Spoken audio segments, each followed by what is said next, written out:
Alright, welcome guys. Today's video, we're up here in Ayutthaya. We're at Wat Borom Phuttharam, the temple of like the Grand Buddha or the Majestic Buddha. And it's in the south part of the main island. I've been by it a few times and it always got my attention, and I finally had a little bit of time today, so we wanted to stop by and check it out. Now this temple also has another name. They also called it Wat Krabueang Khlueap, which is the temple of the glazed tile roof.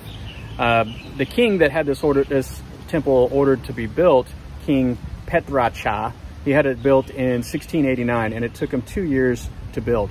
But anyway, he was supposedly like inspired by this this temple, or like a not a temple, but like the throne of King Narai up in Lopburi that had yellow tiles.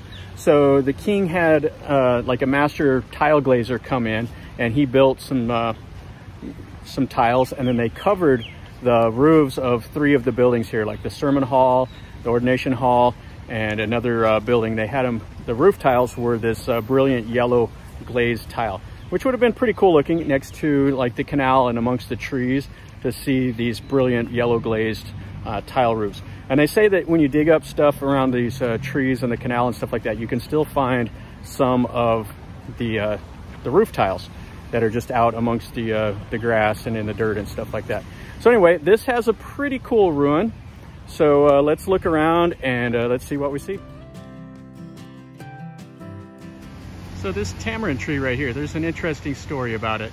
There's a write-up over there on the wall that was talking about this is the oldest tamarind tree in this area, and it fell due to heavy rains and winds in 2016.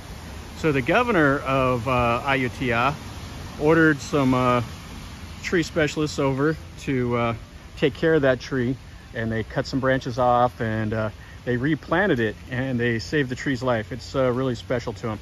The Thais find a lot of reverence in these old and big trees. So anyway, I took a picture of the data plate, and I'll put that at the end talking about that tree. Okay, so here we have one of the stupas, and it's in pretty decent shape other than the top is missing, but you can see all the plasterwork along the rails here and how they had the little crosses. And then you can see up on the stupa itself, some of the plaster is remaining, but the top is completely missing. But down here at the bottom, this is all still intact, which is pretty nice. And we got some heavy rain coming in now. I don't know if you can see that. And then we have another stupa right there. That one's in brilliant shape. Now this temple was constructed in 1689, and it took them 2 years to build it. And then they restored it in like the 1735, and it took them 22 years to restore the temple. And they restored it into the late Ayutthaya style. And there's quite a bit of history to this temple and quite a bit of significance. The main part that's significant is the main ordination hall, and we'll go to that here in a minute. So it has this little prayer hall here, and it's not near as in good a shape. You can see inside there's pretty much nothing left other than a little bit of the walls and then the Buddha, and it's right next to the road. So the road is about 2 foot away from the wall, and there would have been a couple entrances. Then they would have had some windows and stuff here, but it's all gone. That's pretty much the whole wall is gone, and what's left of the Buddha is just a little tiny bit right there. And then the back wall has just a little bit of the plaster remaining on it, but not a whole lot. You can see some of the trees and stuff are growing, and the whole door is gone. But a tremendous amount of bricks were used in building all of these old buildings. And right in front of it would have been another stupa, it looks like, and it's gone. The same as the boundary wall is all missing. It's all completely gone. But a lot of these old temples and stuff, they took the bricks and they hauled them to Thonburi. Like the city fortifications and everything, they hauled that all to Thonburi to use.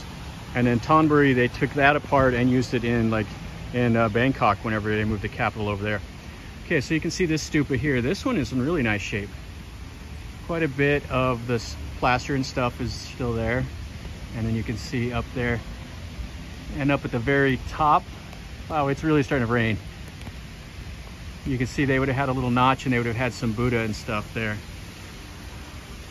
But this is quite cool. I like this. This is a nice little ruin. And the stairs that would have went up.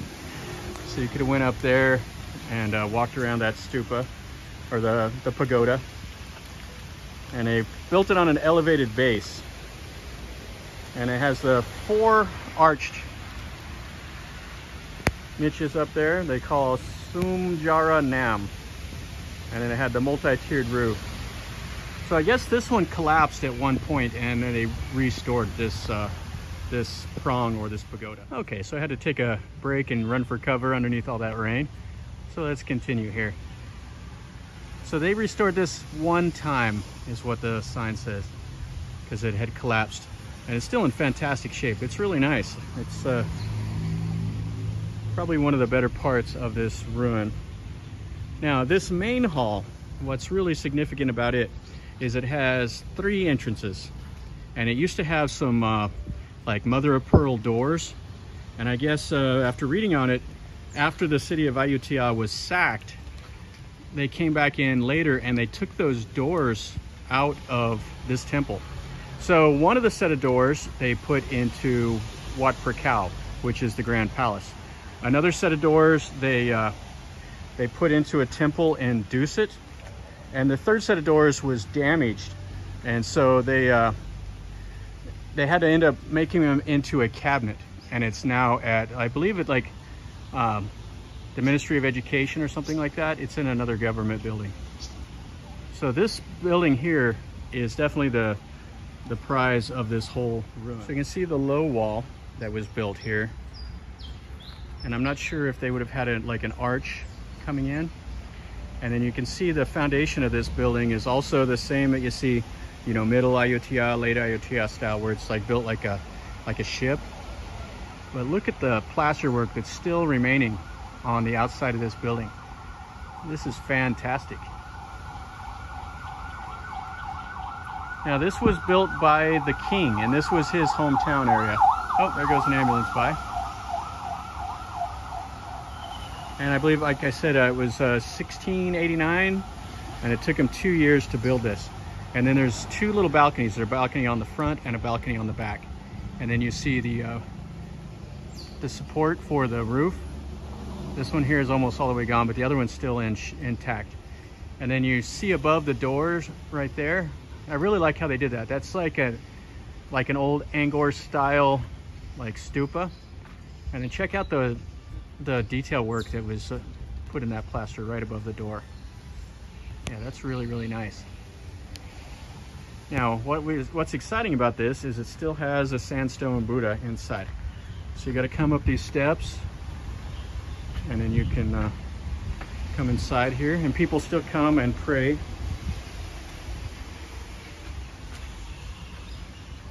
And you can see that quite a bit of the walls are still intact.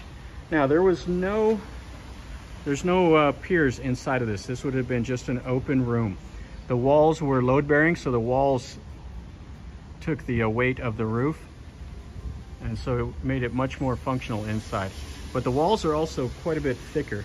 These walls are, I don't know, 4 feet thick or so. I mean, it's a massive amount of brickwork. And then you can see quite a bit of the plaster is still remaining here on this wall. And it looks like it was about 2 inches thick or so. And then here is the sandstone Buddha. And then the other wall you can see. Now it's hard to say what was on the inside, but I would assume it was like murals and stuff like that. And then here's this little balcony that you would have been able to come up on. So it would have been pretty nice. You would have been able to come right here, and then you would have looked right back at these prongs or these pagodas, and you would have been able to see both of them built in that Khmer style. And then the prayer hall would have been right over here, and these would have all had the gold roof tile, or the yellow roof tiles. Pretty cool. Yeah, it's nice. This Buddha, they still come and put the robe on it, so he's not a naked Buddha.